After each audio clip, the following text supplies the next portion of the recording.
রাতের শহর আগরতলায় বৃদ্ধার গলা থেকে হাড় ছিনতাইয়ের ঘটনায় জনমনে তীব্র আতঙ্ক দেখা দিয়েছে। কারণ শুধু রাতে নয়, দিনের আলোয় ত্রিপুরা এখন নিরাপদ নয়। সম্প্রতি প্রকাশ্য দিবালোকে রাজ্যের একাধিক জায়গায় ছিনতাইয়ের ঘটনায় নিরাপত্তা ব্যবস্থা প্রশ্ন উঠেছে। ঘটনার বিবরণে জানা গেছে, শুক্রবার রাতে জয়নগর ৪ নম্বর থেকে সন্ধ্যা রানী সূত্রধর নাতেনকে গৃহশিক্ষকের বাড়ি থেকে আনতে গিয়েছিলেন। বাড়ি ফেরার পথে ছিনতাইয়ের শিকার হয়েছেন তিনি। তার পেছন থেকে বাইকে করে একটি যুবক গলা থেকে সোনার চেন জোরপূর্বক নিয়ে পালিয়ে যায়। সাথে সাথে ওই বৃদ্ধা চিৎকার চেঁচামেচি শুরু করে, কিন্তু ততক্ষণে ঘটনাস্থল থেকে ছিনতাইকারী পালিয়ে যেতে সক্ষম হয়েছে। পরবর্তী সময় থানায় লিখিত অভিযোগ দায়ের করেন সন্ধ্যারানী সূত্রধর। পুলিশ ওই ঘটনা তদন্ত শুরু করেছে, কিন্তু ছিনতাইকারীকে জালে তোলা সম্ভব হয়নি।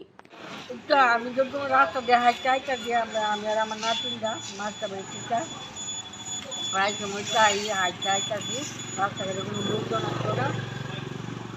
ওরা তোমার হাতটা হাইটা হঠাৎ করে একটা বাইক আয়াসেরা গলাটা টান দেওয়া ঢুকে গেল।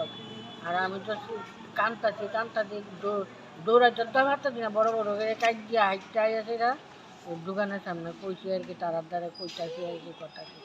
তা আমি তো বাবা একটা চোখ দিয়ে দেখিও না, বুঝছো না, আমার একটা চোখ মানে দেই না, একটা চোখ দিয়ে দিয়ে আমি আস্তে আস্তে হাইটা তিনটা দেখছে মাথা মিলে বলে হেলমেট আসছিল আর করোনা কি সারবে না সই যাবে না। Bureau report, news daily Bharat.